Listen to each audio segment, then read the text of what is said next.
ಆಯ್ತಾ? ನಮಸ್ಕಾರ ಸ್ನೇಹಿತರೆ, ಧ್ವನಿ ಲೋಕಕ್ಕೆ ನಿಮಗೆಲ್ಲ ಸ್ವಾಗತ. ನಾವಿವತ್ತು 12ನೇ ತರಗತಿಯ ಗಣಿತ ಪಾಠ ಅಪ್ಲಿಕೇಶನ್ಸ್ ಆಫ್ ಡೆರಿವೇಟಿವ್ಸ್ ಅಂತಕ್ಕಂತಹ ಅಧ್ಯಾಯದ ಮುಂದುವರೆದ ಭಾಗವನ್ನು ನೋಡೋದಂತೆ. ಈ ಹಿಂದಿನ ಭಾಗದಲ್ಲಿ ನೀವು ಅಭ್ಯಾಸ 6.1 ಎಕ್ಸೈಸ್ 6.1 ಅನ್ನು ಕಂಪ್ಲೀಟ್ ಮಾಡಿದ್ದೀವಿ. ಈಗ ಎಕ್ಸೈಸ್ 6.2 ಮಾಡೋಕ್ಕಿಂತ ಮುಂಚೆ ನಾವೇನು ಮಾಡಬೇಕು ಅಂತಂದ್ರೆ ಇನ್ಕ್ರೀಸಿಂಗ್ ಅಂಡ್ ಡಿಕ್ರೀಸಿಂಗ್ ಫಂಕ್ಷನ್ಸ್ ಅಂತ ಇದೆ. ಇದ್ರ ಬಗ್ಗೆ ನಾವು ತಿಳ್ಕೊಂತ ಹೋಗಬೇಕಾಗ್ತದೆ. ಇನ್ಕ್ರೀಸಿಂಗ್ ಫಂಕ್ಷನ್ ಅಂತಂದ್ರೆ ಯಾವುದು, ಆಮೇಲೆ ಡಿಕ್ರೀಸಿಂಗ್ ಫಂಕ್ಷನ್ ಅಂತಂದ್ರೆ ಯಾವುದು, ಅದನ್ನ ನಾವು ತಿಳ್ಕೊಬೇಕು. ಸರಿನಾ? ಅದಕ್ಕಾಗಿ ಏನ್ ಕೊಟ್ಟಿದ್ದಾರೆ ಅಲ್ಲಿ? ಡೆಫಿನಿಷನ್ ಅನ್ನು ಕೊಟ್ಟಿದ್ದಾರೆ. ಏನ್ ಡೆಫಿನಿಷನ್ ಅದು? In this section we will use differentiation to find out whether a function is increasing or decreasing function or none ಅಂತ ಹೇಳ್ತಾರೆ. none ಅಂತಂದ್ರೆ ಇನ್ಕ್ರೀಸಿಂಗು ಅಲ್ಲ, ಡಿಕ್ರೀಸಿಂಗು ಅಲ್ಲ. ಆ ತರದ ಫಂಕ್ಷನ್ಗಳು ಯಾವ ಇದಾವೆ ನೋಡ್ಕೊಂತ ಹೋಗಬೇಕಾಗ್ತದೆ. Consider the following function f is given by f of x is equal to x square where x belongs to all real numbers. The graph of this function is a parabola as given in the figure 6.1. ಇಲ್ಲೊಂದು figure ಇದೆ 6.1 ಅಂತ ಹೇಳಿ. ಆಮೇಲೆ ಆ function name ಏನು ಕೊಟ್ಟಿದ್ದಾರೆ ಅವರು? f of x is equal to x square ಅಂತ ಕೊಟ್ಟಿದ್ದಾರೆ. ಅರ್ಥ ಏನಿದಿರೋದು? f of x equal to x square ಅಂತಕ್ಕಂಥ ಒಂದು ಫಂಕ್ಷನ್ ಅಲ್ಲಿ ನಾವು ವ್ಯಾಲ್ಯೂಸ್ ಹಾಕುವಂತ ಹೋದ್ವಿ ಅಂತಂದ್ರೆ ಏನಾಗ್ತದೆ ನೋಡಿ. f of x equal to x square put x equal to 0 ಹಾಕೋಣ, ಅವಾಗ ಏನು ಸಿಗ್ತದೆ? f of 0 is equal to 0 square ಅಂತಂದ್ರೆ 0 ಸಿಗ್ತದೆ. ಆಮೇಲೆ f of 1/2 ಹಾಕೋಣಂತೆ, 1/2 ಸ್ಕ್ವೇರ್ ಮಾಡಿದ್ರೆ ಏನು ಸಿಗ್ತದೆ? 1/4 ಸಿಗ್ತದೆ. f of 1 ಅಂತ ಹಾಕೋಣಂತೆ 1 ಸ್ಕ್ವೇರ್ ಏನು ಸಿಗ್ತದೆ? 1 ಸಿಗ್ತದೆ. f of 3/2 ತಗೊಂಡಿದ್ದಾರೆ ಅಂದ್ರೆ ಎಷ್ಟು ಬರ್ತದೆ? 3 3 is 9, 2 2 is 4, 9/4 ಅಂತ ಆಗ್ತದೆ. ಅಂತಂದ್ರೆ ಇಲ್ಲಿ f of x ವ್ಯಾಲ್ಯೂಗೆ ಏನಾಗ್ತಿದೆ? ಅದರ ವ್ಯಾಲ್ಯೂ ಇನ್ಕ್ರೀಸ್ ಆಗ್ಕೊಂತ ಹೊಂದಿದೆ. ಸರಿನಾ? as the value of x increases, f of x value also increases. Look here, this is 0, this is 1/4 is nothing but what? 0.25 and 1 is nothing but 1 only. Then 9 divided by 4 is nothing but what? 2.25. That means if you increase the x value, then f of x value is also increases. That means the function is continuous and the function is increasing. The function is increasing for all the values which are more than 0 or which are right of the origin. Origin ಇಂದ right ಗೆ ನೀನು ಹೋದ್ರೆ value ಏನಾಗ್ತದೆ? Increase ಆಗ್ಕೊಂತ ಹೋಗ್ತದೆ. Graph ಕೂಡ ಏನಾಗ್ತದೆ? Increase ಆಗ್ಕೊಂತ ಹೋಗ್ತದೆ. ಫಂಕ್ಷನ್ ಇನ್ಕ್ರೀಸಿಂಗ್ ಫಂಕ್ಷನ್ ಆಗ್ತದೆ ಯಾವಾಗ? f of x ವ್ಯಾಲ್ಯೂ 0 ಗಿಂತ ಜಾಸ್ತಿ ಅಥವಾ x ವ್ಯಾಲ್ಯೂ 0 ಗಿಂತ ಜಾಸ್ತಿ ಇದ್ದಾಗ f of x value increase ಆಗ್ಕೊಂತ ಹೋಗ್ತದೆ. x ವ್ಯಾಲ್ಯೂ ನಾನು ಏನ್ ತಗೋತೀನಿ ಅಂದ್ರೆ 0 ಗಿಂತ ಕಡಿಮೆ ತಗೋತೀನಿ, ಅವಾಗ ಏನಾಗ್ತದೆ ನೋಡ್ರಿ. If you put x value -2 square is 4, -2 1 2 3 4. Okay, point ಇಲ್ಲಿ ಬಂದ್ಬಿಡ್ತದೆ.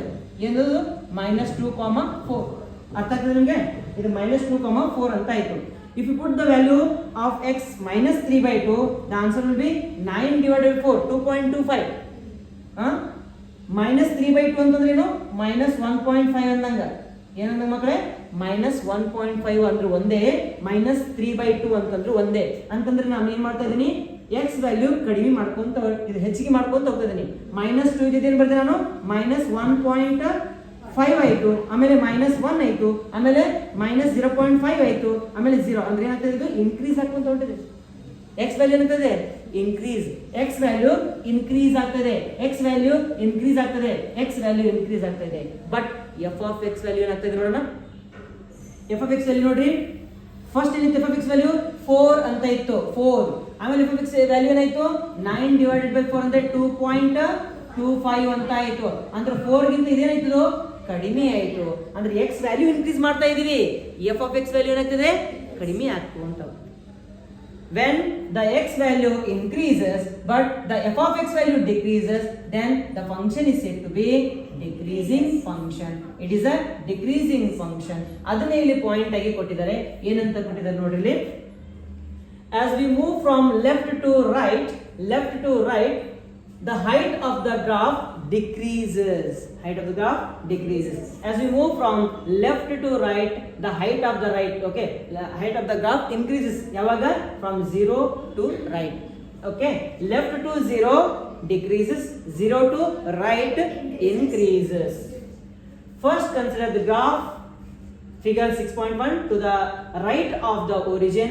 Observe that as we move from left to right along the graph, the height of the graph continuously increasing. Where? 0 to 4.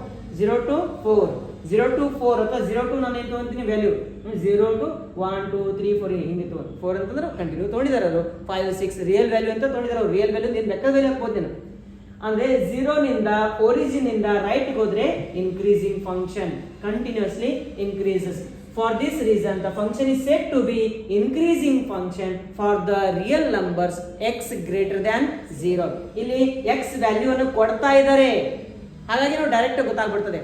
But ಕೆಲವೊಂದ್ಸರಿ x value ಕೊಡೋದೇ ಇಲ್ಲ ಅವರು ಏನ್ ಕೊಟ್ಬಿಡ್ತಾರೆ ಅಂತಂದ್ರೆ ಒಂದು f of x ಒಂದು ಫಂಕ್ಷನ್ ಕೊಟ್ಬಿಡ್ತಾರೆ x³ - 3x² + 2x. ಇದನ್ನು ಇನ್ಕ್ರೀಸಿಂಗೋ ಇದು ಡಿಕ್ರೀಸಿಂಗೋ ಅವಾಗ ಏನು ಮಾಡಬೇಕು ಅವಾಗ ಡಿಫರೆನ್ಶಿಯೇಷನ್ ಮಾಡಬೇಕು. F of X value greater than 0 ಬಂದ್ರೆ ಇನ್ಕ್ರೀಸಿಂಗ್ ಫಂಕ್ಷನ್, ಲೆಸ್ ದೆನ್ 0 ಬಂತಂದ್ರೆ ಡಿಕ್ರೀಸಿಂಗ್ ಫಂಕ್ಷನ್, ಈಕ್ವಲ್ ಟು 0 ಬಂತಂದ್ರೆ ನನ್, neither increasing not decreasing, remains constant ಅಂತ ನಾವು ಬರೀಬೇಕಾಗುತ್ತೆ. Now consider the graph to the left of the origin and observe here that as we move from left to right along the graph, the height of the graph continuously decreases. Consequently, the function is said to be decreasing for the real numbers x less than 0. We shall now give the following analytical definition. ಇದು ಕೇವಲ analytical definition ಇದೆ, analyse ಮಾಡಿರ್ತಕ್ಕಂಥ definition ಇದು. x value ಹಾಕಿ answer ಬಂದದ್ದು ನೋಡಿ definition ಅನ್ನು ಕೊಟ್ಟಿದ್ದಾರೆ. ಇದು ಪರ್ಫೆಕ್ಟ್ ಡೆಫಿನಿಷನ್ ಅಲ್ಲ, ಆದ್ರೆ ಅವರು ಕೊಟ್ಟಿರ್ತಕ್ಕಂಥ ಒಂದು ವ್ಯಾಲ್ಯೂಡ್ ಫಂಕ್ಷನ್ ಅಂತ ಹೇಳ್ತಾರೆ ಅವರು. ವ್ಯಾಲ್ಯೂಡ್ ಫಂಕ್ಷನ್ ವ್ಯಾಲ್ಯೂ ಕೊಟ್ಟಾಗ ಇದು, ವ್ಯಾಲ್ಯೂ ಕೊಡದೇ ಇದ್ದಾಗೇನು ಅದನ್ನ ನೋಡ್ಕೊಂಡು ತಗೊಳುತ್ತೆ. ಈ ಫಂಕ್ಷನ್ ಇದೆ ಇನ್ಕ್ರೀಸಿಂಗ್ ಯಾವಾಗ, ಡಿಕ್ರೀಸಿಂಗ್ ಯಾವಾಗ, ಕಾನ್ಸ್ಟೆಂಟ್ ಯಾವಾಗ, ಅದನ್ನ ನೋಡ್ಕೊಂತ ಹೋದ್ರೆ ಗೊತ್ತಾಗ್ತದೆ. ಆಮೇಲೆ ಒಂದಿಷ್ಟು ಗ್ರಾಫ್ನು ಕೊಟ್ಟಿದ್ದಾರೆ ಇಲ್ಲಿ. ಇದಕ್ಕೆ ನಾವು ಸ್ಟ್ರಿಕ್ಟ್ಲಿ ಇನ್ಕ್ರೀಸಿಂಗ್ ಅಂತೀವಿ. ಏನಿದೆ ನಾವು ಸ್ಟ್ರಿಕ್ಟ್ಲಿ ಇನ್ಕ್ರೀಸಿಂಗ್. ಯಾಕೆ ಸ್ಟ್ರಿಕ್ಟ್ಲಿ ಇನ್ಕ್ರೀಸಿಂಗ್? ನೀವು ಏನೇ ವ್ಯಾಲ್ಯೂ ಹಾಕ್ರಿ ಹಿಂದಿನ ವ್ಯಾಲ್ಯೂಗಿಂತ ಮುಂದಿನ ವ್ಯಾಲ್ಯೂ ಏನಿರ್ತದೆ ಹೆಚ್ಚು ಹಾಕೊಂತ ಹೋಗ್ತದೆ. F of x1 is always less than F of x2. F of x2 is always less than F of x3, x4, x5, x6 ಅಂತಂದ್ರೆ x ವ್ಯಾಲ್ಯೂ ಹೆಂಗೆ ಹೆಚ್ಚಿಗೆ ಮಾಡ್ಕೊಂತ ಹೋಗ್ತೀಯಾ F of x value increase ಹಾಕೊಂತಾನೆ ಹೋಗ್ತದೆ. ಅರ್ಥ ಆಗ್ತದೆ? ಆಮೇಲೆ ಇದು ಡಿಕ್ರೀಸ್ ಹಾಕೊಂತ ಹೋಗ್ತದೆ. ಇದು strictly increasing, strictly decreasing, remains constant. ನೀ ಏನೇ ವ್ಯಾಲ್ಯೂ ಹಾಕು ಆನ್ಸರ್ ಮಾತ್ರ ಎಫ್ ಆಫ್ x ಸೇಮ್ ಬರ್ತದೆ. Neither increasing nor decreasing function. We shall now define when a function is increasing or decreasing at a point. Definition: let x not be a point in the domain of definition of a real valued function f.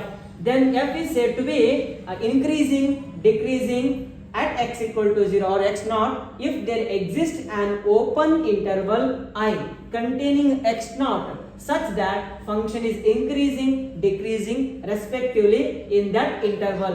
Let us clarify this definition for the case of increasing function. ಒಂದು increasing function ತಗೊಂಡಿದ್ದಾರೆ ಇಲ್ಲಿ. ಏನಂತ ತಗೊಂಡಿದ್ದಾರೆ? f of x is equal to 7x minus 3. ಇದು increasing or decreasing ನೋಡಂತೆ. First ಏನು ತಗೊಳ್ಳೋಣ? x1 x2 ಅಂತ ಎರಡು ಪಾಯಿಂಟ್ಸ್ ಗಳನ್ನ ತಗೊಳ್ಳೋಣ, ಎರಡು ವ್ಯಾಲ್ಯೂಸ್ ಗಳನ್ನ ತಗೊಳ್ಳೋಣ. x1 is less than x2 ಅಂತ ನಾವು ತಗೊಳ್ಳೋಣ. ಆಮೇಲೆ 7 ಲೆ ಮಲ್ಟಿಪ್ಲೈ ಮಾಡೋಣ, ಅವಾಗ ಏನಾಗ್ತದೆ 7x1 is less than 7x2. 3 Le minus ಮಾಡೋಣಂತೆ, ಅವಾಗ 7x1 minus 3 less than 7x2 minus 3. Less ಇದೆಯಾ ಅಂದ್ರೆ ಇನ್ಕ್ರೀಸಿಂಗ್ ಫಂಕ್ಷನ್, ಲೆಸ್ ಇದೆಯಾ ಇನ್ಕ್ರೀಸಿಂಗ್ ಫಂಕ್ಷನ್. ಇದೇನಿದು ನಾವು ಮ್ಯಾನ್ಯುವಲಿ ಮಾಡ್ತಾ ಇದೀವಿ. ಇದನ್ನ ಮ್ಯಾನ್ಯುವಲಿ ಬೇಡ. ಈಗ ಒಂದು ದೊಡ್ಡ ಫಂಕ್ಷನ್ ಕೊಟ್ಬಿಡ್ತಾರೆ, ಅವಾಗ ಏನಾಗ್ತದೆ ನೋಡ್ರಿ. ಅದಕ್ಕೆ ಏನಪ್ಪ ಇಲ್ಲಿ ಇದೆ ಥಿಯರಮ್ ಇದೆ. Theorem let f be a continuous function on a comma b included ಅಂತ ಕೊಟ್ಟಿದ್ದಾರೆ. a comma b ಅಂದ್ರೆ included and differentiable on open interval a comma b. ಇದು ಓಪನ್ ಇಂಟರ್ವಲ್ ಆಗ್ತದೆ, ಇದು ಕ್ಲೋಸ್ಡ್ ಇಂಟರ್ವಲ್ ಆಗ್ತದೆ. f is increasing in a comma b where f of x, f dash of x is greater than 0. okay, means f of x ಏನು ಕೊಟ್ಟಿದಾರಲ್ಲ ಅದನ್ನ differentiate ಮಾಡಬೇಕು. ಮಾಡಿದಂತ answer greater than 0 ಇರಬೇಕು. ಅವಾಗ function ಏನದು ಇನ್ಕ್ರೀಸಿಂಗ್, ಇಲ್ಲ ಅಂತಂದ್ರೆ ಡಿಕ್ರೀಸಿಂಗ್. ಈಕ್ವಲ್ ಟು ಬಂದ್ರೆ ಕಾನ್ಸ್ಟೆಂಟ್ ಫಂಕ್ಷನ್ ಅಂತ ನಾವು ಹೇಳ್ತೀವಿ. ಇದನ್ನ ನಾವು ಪ್ರೂಫ್ ಕೂಡ ಕೊಟ್ಟಿದ್ದಾರೆ ಅವರು. ಪ್ರೂಫ್ ನೋಡ್ಕೊಂತ ಹೋಗಿ ಯಾವ ತರ ಆಗ್ತದೆ ಅಂತ ನೋಡ್ಕೊಂತ ಹೋಗಿ ನಿಮ್ಗೆ ಗೊತ್ತಾಗ್ಬಿಡ್ತದೆ. ರಿಮಾರ್ಕ್ಸ್ಗಳು ಕೊಟ್ಟಿದ್ದಾರೆ, ಅದು ಆದಂದ್ರೆ ರಿಮಾರ್ಕ್ಸ್ ಹೋಗಲ್ಲ. ನಾನು ಎಕ್ಸಾಂಪಲ್ ನಂಬರ್ 8 ಅನ್ನ ನೋಡೋಣಂತೆ. ಏನ್ example number 8? Show that the function F given by f of x is equal to x cube minus 3x square plus 4x x belongs to r ಅಂತ ಕೊಟ್ಟಿದ್ದಾರೆ. ಇದು increasing function or decreasing function ಅದು show that ಕೊಟ್ಟರಲ್ಲ. Increasing ಅಂದ್ರೆ increasing ಅಂತ ತೋರಿಸ್ಬೇಕು, ನಾವು show ಮಾಡಿ ತೋರಿಸ್ಬೇಕು.